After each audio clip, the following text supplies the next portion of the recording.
Bien, mesdames et messieurs les ministres, mesdames et messieurs, parler de sécurité routière, c'est évoquer la vie quotidienne de nos concitoyens, ceux qui prennent la route chaque jour ou ceux qui apprennent à conduire. C'est aussi parler des piétons, des cyclistes, de la capacité des différents modes de transport à cohabiter. Mais malheureusement, parler de sécurité routière, ça n'est pas que cela. C'est aussi évoquer des accidents, des drames qui peuvent briser la vie de familles entières. En 2022, 3267 personnes ont perdu la vie dans un accident de la route et plus de 16 000 ont été grièvement blessés.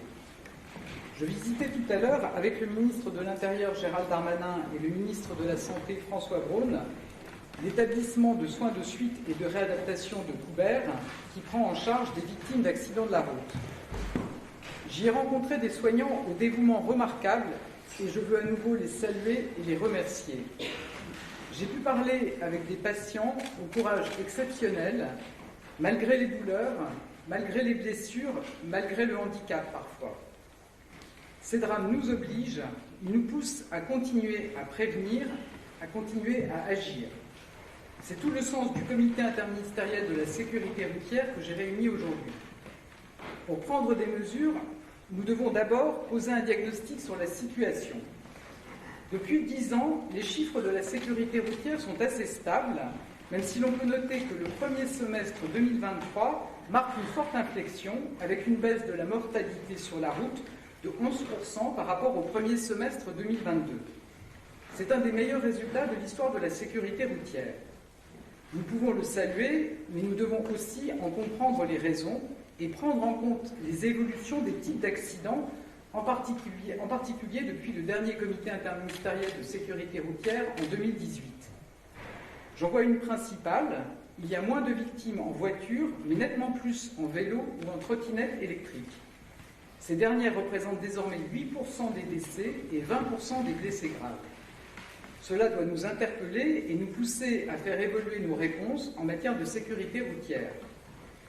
Notre ambition, c'est une politique publique de sécurité routière qui garantit la sécurité de chacun et qui n'oppose pas les usagers entre eux. Notre volonté, avec le ministre de l'Intérieur Gérald Darmanin et l'ensemble des ministères concernés, c'est de réduire le nombre d'accidents, de sanctionner plus durement les comportements dangereux et de mieux accompagner les victimes.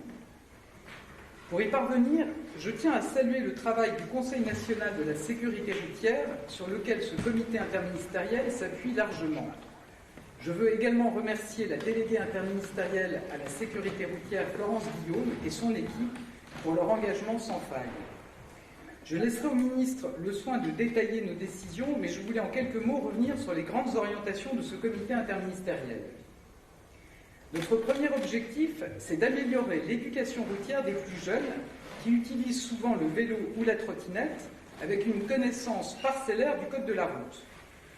Nous allons donc améliorer la formation au collège, que cela soit pour sécuriser l'usage du vélo ou pour renforcer l'attestation scolaire de sécurité routière, la SSR. J'ajoute que ces mesures du comité interministériel de la sécurité routière viennent en complément de notre action pour faciliter le passage du code et du permis. Une proposition de loi portée par la majorité a été récemment adoptée en ce sens et j'ai annoncé il y a quelques semaines l'abaissement de l'âge de la conduite à 17 ans. Cette mesure va faciliter l'émancipation des jeunes, leur accès aux études et à l'emploi, notamment dans la ruralité. C'est aussi une décision que nous avons prise en responsabilité. Dans les pays voisins, où on peut d'ores et déjà conduire à 17 ans, il n'y a pas de surmortalité sur la route par rapport aux pays où l'âge de conduite est fixé à 18 ans. Deuxième orientation de ce comité interministériel, nous voulons soutenir l'engagement autour de la sécurité routière. Nous allons renforcer les moyens des associations qui sont des partenaires essentiels des pouvoirs publics, en particulier pour la prévention. Nous mènerons un travail étroit avec les employeurs concernant les trajets domicile-travail. Et nous allons également rendre nos infrastructures plus sûres. Troisième axe de notre action, nous devons simplifier la vie des usagers sur les routes. Cela vaut pour les démarches d'immatriculation, pour la dématérialisation du permis de conduire, pour la consultation du solde des points ou pour les assurances des véhicules. Ensuite, et c'est la quatrième orientation de ce comité interministériel, nous voulons mieux détecter, évaluer et suivre les inaptitudes à la conduite. Aujourd'hui, des médecins agréés peuvent évaluer l'aptitude à la conduite, mais seulement à la suite d'une démarche volontaire. Nous allons donc permettre la suspension du permis le temps d'une vérification médicale d'aptitude à la conduite, dès lors qu'une infraction aura un problème médical pour origine présumée. De plus, et c'était au cœur de notre réunion de cet après-midi, nous souhaitons prendre des mesures plus fermes encore contre les comportements les plus dangereux. Ce comité interministériel est celui de la mobilisation contre les drogues. Tout comme l'alcool, les stupéfiants sont un fléau sur les routes et dans un accident mortel sur 5, le conducteur est positif aux stupéfiants. Nous devons donc être intraitables avec les consommateurs de drogue et sanctionner plus sévèrement les conduites addictives au volant. C'est pourquoi nous allons rendre automatique la suspension du permis en cas de conduite sous l'emprise de stupéfiants. D'autres mesures ont été décidées, notamment pour les conducteurs sous l'emprise de stupéfiants et qui ont en outre consommé de l'alcool, et je laisserai le ministre de l'Intérieur Gérald Darmanin les présenter dans un instant. En outre, nous voulons renforcer les sanctions en cas de grand excès de vitesse, car il reste la première cause d'accidents sur les routes françaises. J'ajoute que le garde des Sceaux, Éric Dupond-Moretti, adressera une circulaire dans les jours qui viennent pour rappeler aux procureurs la nécessité d'une réponse pénale forte en matière de sécurité routière.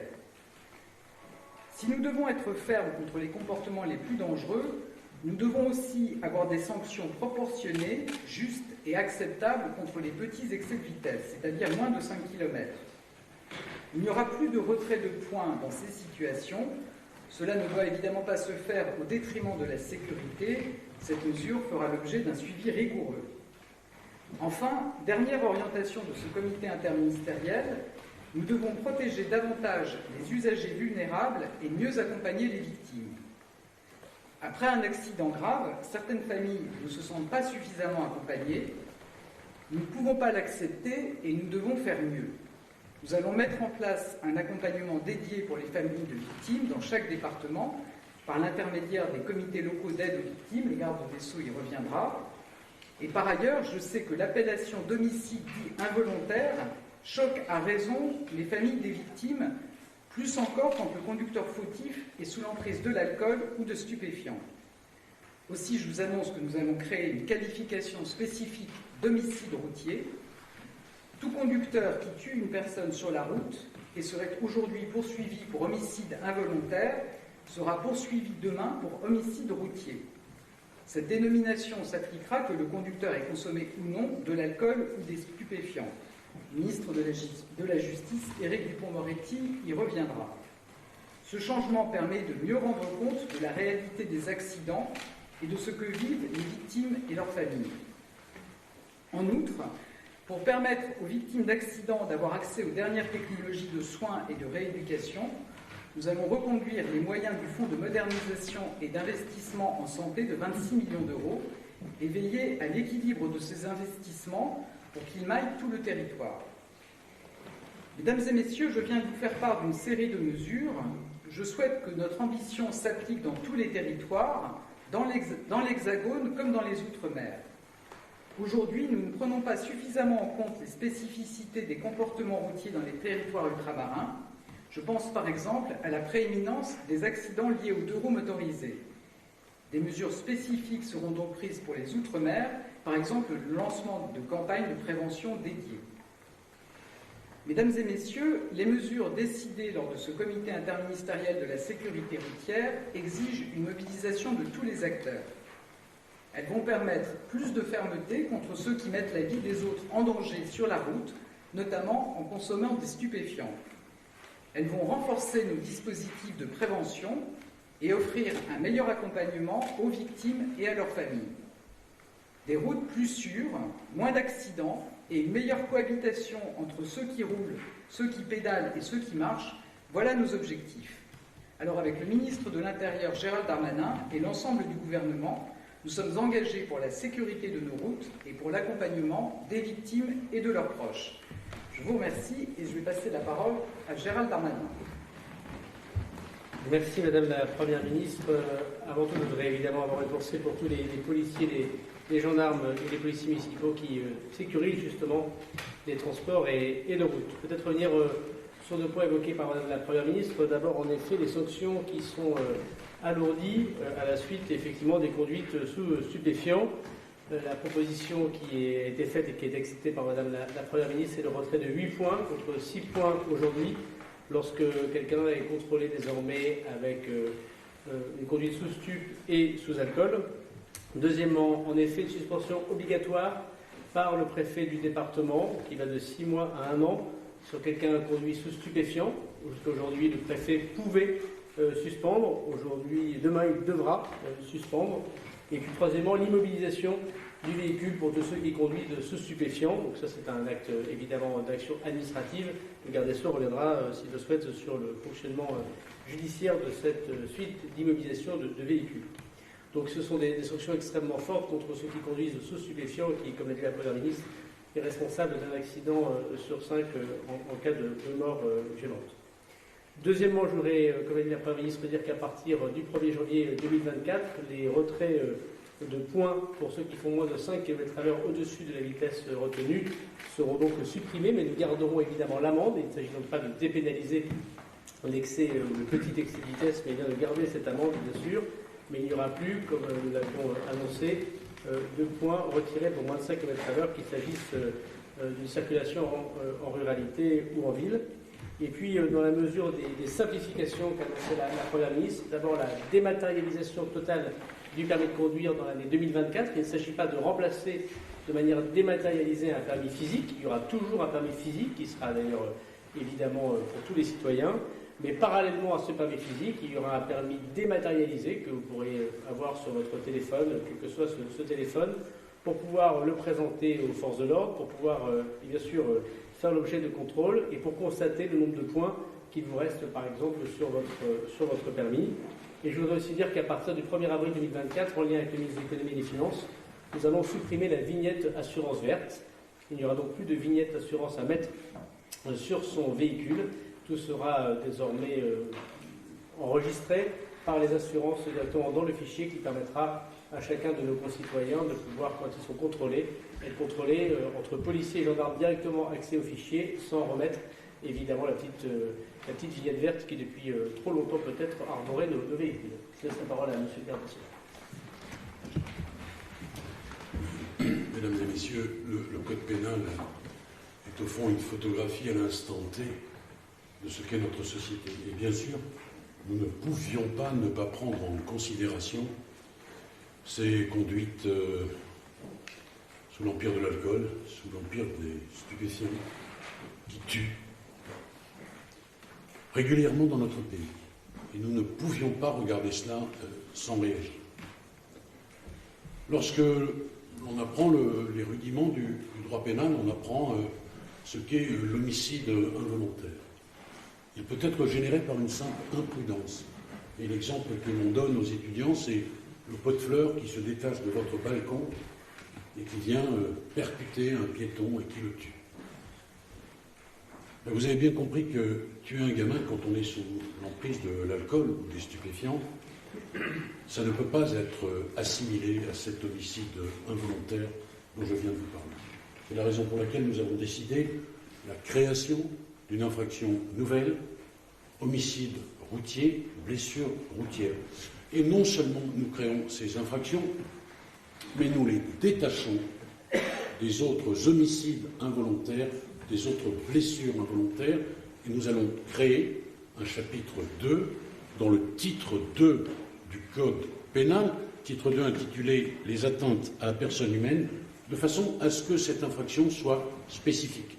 Nous avons entendu évidemment le chagrin des victimes qui disent « Mais enfin, qu'est-ce qu'il y a d'involontaire ?» Il n'y a rien d'involontaire à consommer des produits stupéfiants, rien d'involontaire à consommer de l'alcool, et naturellement les gens qui sont victimes de ça sont dans un désarroi total lorsqu'on leur indique que l'auteur sera jugé pour un homicide involontaire. C'est insupportable.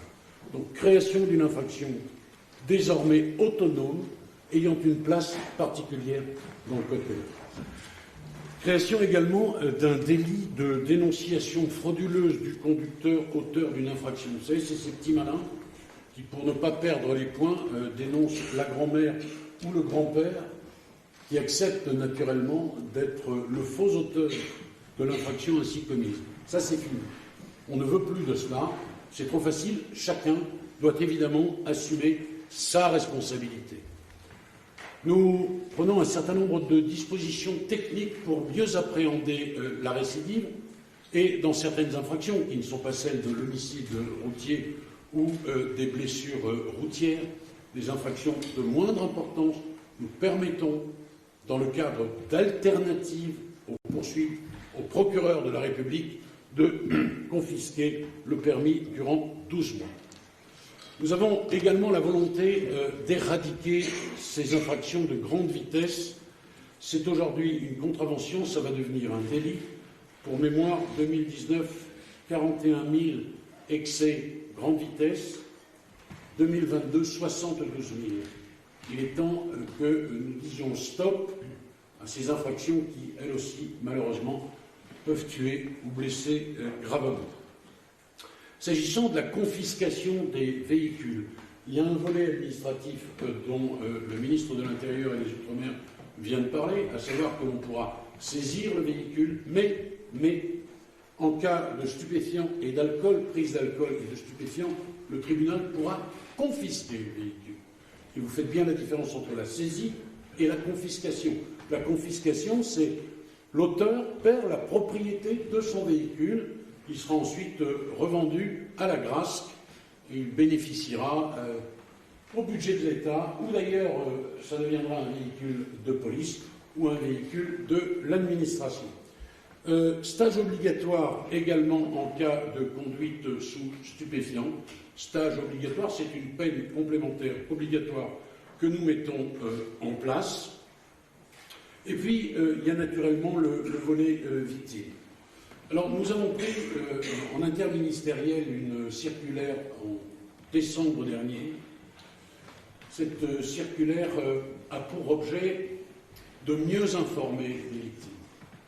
Il est totalement anormal, vous le comprenez, qu'une victime ne soit pas informée du lieu où se trouve le cadavre de l'indécent. Il est totalement anormal que la victime, la famille, ne soit pas informée du moment où on va restituer le corps, etc., etc., etc. Nous avons pris une circulaire qui règle déjà un certain nombre de ces questions, mais nous souhaitons aller encore plus loin. Les victimes, elles ont besoin d'humanité et elles ont besoin d'information. Et nous avons longuement travaillé sur ces questions parce qu'on entend de toutes parts, évidemment, des victimes se plaindre et c'est totalement anormal que nous perdurions dans un système qui ne prend pas suffisamment en charge le chagrin des victimes. Je veux d'ailleurs dire que nous allons créer des comités locaux d'aide aux victimes. Locaux, il faut une déclinaison locale, procureur et préfet, justement dans le but de mieux informer les victimes. Et je prendrai, comme l'a dit Madame la Première ministre, une circulaire très prochainement pour que justement nous renforcions encore, et c'est bien nécessaire, le droit des victimes et notamment son droit à l'information. Merci M. Bardessot. Est-ce que vous avez des questions?